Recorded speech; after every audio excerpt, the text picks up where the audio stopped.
Hello guys, কি অবস্থা? সবাই সবাই কেমন আছেন? আশা করছি আলহামদুলিল্লাহ সবাই ভালো আছেন। তো আলহামদুলিল্লাহ আপনাদের দোয়া এবং ভালোবাসা আমিও ভালো আছি। তো চলে আসলাম আবারও আপনাদের মাঝে নতুন আরেকটি ব্লগ নিয়ে। আশা করছি আপনাদের কাছে ব্লগটি ভালো লাগবে। তো আজকের ব্লগটি হয়েছে গাজীপুর দুইপুরে, এটা আপনার চৌরাস্তার আশেপাশেই। তো আপনারা চাইলে আসতে পারেন। তো আমরা অটো নিয়ে বেরিয়ে যাচ্ছি বাপ বেটা মিলে ব্লগিং করতে আপনাদের কাছে। তো গাইস, আপনারা কিন্তু আর আগের মতো আমাকে ভালোবাসা দেন না, আগের মতন লাইক কমেন্ট শেয়ার করেন না। তো গাইস, এত কষ্ট করে ভিডিও বানায়, আপনারাই বলেন, আপনারা যদি লাইক কমেন্ট শেয়ার না করেন তাহলে কেমনে কি হয় বলেন? আপনারা যদি লাইক কমেন্ট শেয়ার করেন মানে আমাদের ভিডিও করতে উৎসাহ জাগে। আপনারা তো জানেন, আপনারা তো বুঝেন। তো গাইস, আমি অনেকক্ষণ বকবক করে ফেললাম। তো আমরা অটো থেকে নেমে গেলাম বাপ বেটা মিলে। তারপর আমরা মানে এইদিকে একটু ঘুরে দেখতেছি যে এই জায়গাটা কেমন, জায়গার ভিউগুলা কেমন। তো অবশ্যই আপনারা কমেন্টে জানাবেন আপনাদের কাছে জায়গাটা কেমন লাগতেছে অথবা ব্লগটি কেমন লাগছে। অবশ্যই কমেন্টে জানিয়ে দিবেন, কেউ জানাতে ভুলবেন না। তো ব্লগটি সবাই শেষ পর্যন্ত দেখবেন, সবার কাছে আমার রিকোয়েস্ট। আশা করছি আপনাদের কাছে ব্লগটি ভালো লাগবে। তো পরবর্তী ব্লগ আপনারা কোথায় চান বা কোন জেলায় চান অবশ্যই কমেন্টে জানিয়ে দিবেন, কেউ কমেন্টে জানাতে বলবেন না। তো আমরা বাপ বেটা মিলে ওইদিকে চলে যাচ্ছি নদীর পাড়ে।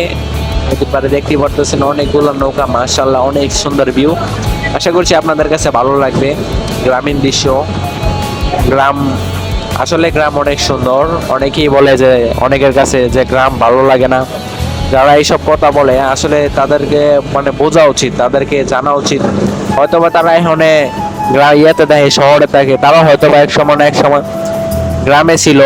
হয়তোবা তারা ছিল না, তাদের আগে তাদের যে পরবর্তী যারা ছিল, তাদের যে মনে করেন দাদা দাদি নানা নানি বা এর আগে যারা ছিল, তারাও তো গ্রামে ছিল কোনো না কোনো সময়। হয়তো এখন তারা একটু ভালো পজিশনে আসছে, এই জন্য তারা শহরে বসবাস। এই জন্য মানে গ্রামের মানুষ যারা আছে তাদেরকে অবহেলা করা যাবে না, তাদেরকে সবসময় এ করতে হবে। যতটুকু মানে যে যার জায়গা থেকে এক্সপেক্ট করা দরকার অবশ্যই করতে হবে। অনেক সুন্দর জায়গা, নদীর পানিটা অনেক ঘোলা।